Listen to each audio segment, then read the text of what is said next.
Ladies and gentleman, Congress ಪಕ್ಷದಲ್ಲಿ ಅಸಮಾಧಾನದ ಹೊಗೆ ಆಡ್ತಾ ಇದೆ. ಕುರ್ಚಿ ಫೈಟ್ ನಿಂದಾಗಿ ಈಗಾಗಲೇ ಎರಡೂ ಬಣಗಳು ಸೃಷ್ಟಿಯಾಗಿದೆ. ಇದೀಗ ಉತ್ತರ ಕರ್ನಾಟಕ ಭಾಗದಲ್ಲಿ ಹೊಸ ಅಸಮಾಧಾನಿತರ ಬಣ ಹುಟ್ಕೊಳ್ಳುವಂತಹ ಸಾಧ್ಯತೆ ಇದೆ.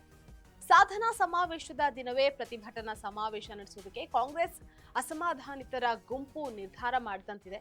ಯಾರಿಗೆ ಯಾಕೆ ಬೇಸರ ಆಗಿದೆ ಅಂತ ನೋಡ್ತಾ ಹೋಗೋಣ. ವೀಕ್ಷಕರೇ, ನೆಲ ಜಲ ಭಾಷೆಗಾಗಿ ಪ್ರಾಮಾಣಿಕ ಪತ್ರಿಕೋದ್ಯಮ. ನೀವು ನೋಡ್ತಾ ಇದ್ದೀರಾ ಫೋಕಸ್ ಟಿವಿ. ನಾನು ಸಿದ್ಧ.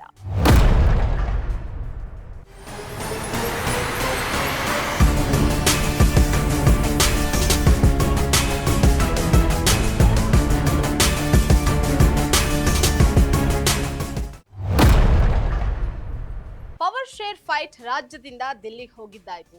ಬ್ರೇಕ್ಫಾಸ್ಟ್ ಮೀಟಿಂಗ್, ಬಣ ರಾಜಕಾರಣ, ನಂಬರ್ ಗೇಮ್, ಡಿನ್ನರ್ ಮೀಟ್ ಎಲ್ಲವೂ ಆಯ್ತು.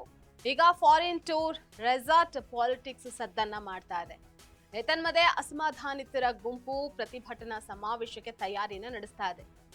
ಪಶ್ಚಿಮ ಪದವೀಧರರ ವಿಧಾನ ಪರಿಷತ್ ಚುನಾವಣೆಗೆ ಬಿಜೆಪಿಗೂ ಮೊದಲೇ ಕೈ ಟಿಕೆಟ್ ಘೋಷಣೆ ಮಾಡಿದೆ.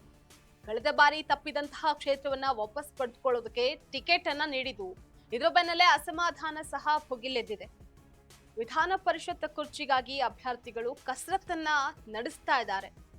ಬಿಜೆಪಿ ಇದುವರೆಗೂ ಅಭ್ಯರ್ಥಿಯನ್ನ ಘೋಷಣೆ ಮಾಡದೆ ತೆರೆಮರೆಯಲ್ಲಿ ರಣತಂತ್ರವನ್ನ ರೂಪಿಸ್ತಾ ಇದೆ.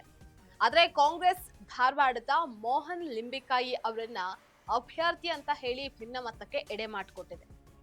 ಹಾವೇರಿಯಲ್ಲಿ ಕಳೆದ ಬಾರಿ ಪರಾಜಿತಗೊಂಡಿದ್ದಂತಹ ಅಭ್ಯರ್ಥಿ RM ಕುಬೈರಪ್ಪ ಸಿಡಿಮಿಡಿಗೊಂಡಿದ್ದಾರೆ. ಕಾಂಗ್ರೆಸ್ ಪಕ್ಷದಲ್ಲಿ ಅಹಿಂದ ವರ್ಗದವರಿಗೆ ಅನ್ಯಾಯ ಆಗ್ತಾ ಇದೆ. ಮಧ್ಯದಲ್ಲೇ ಪ್ರತಿಭಟನಾ ಸಮಾವೇಶವನ್ನ ಮಾಡ್ತೀವಿ ಅಂತ ಹೇಳುವುದರ ಮೂಲಕ ಬಂಡಾಯದ ಕಹಳೆಯನ್ನ ಮೊಳಗಿಸ್ತಾ ಇದ್ದಾರೆ.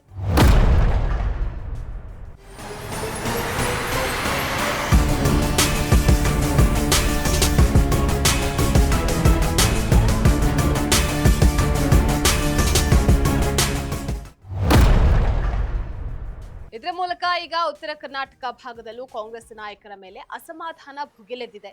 ಇನ್ನೇನು ದಾವಣಗೆರೆ ಉಪಚುನಾವಣೆ ನಡೆಯುತ್ತೆ. ಇಲ್ಲೂ ಅಭ್ಯರ್ಥಿನ ಘೋಷಿಸ್ತಾ ಇದ್ದಂತೆಯೇ ಮತ್ತೊಂದು ಅಸಮಾಧಾನಿತರ ಧ್ವನಿ ಭುಗಿಲೇಳೋದ್ರಲ್ಲಿ ಡೌಟೇ ಇಲ್ಲ.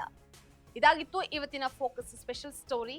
ನೆಲ ಜಲ ಭಾಷೆಗಾಗಿ ನೋಡ್ತಾ ಇರಿ ಫೋಕಸ್ ಟಿವಿ.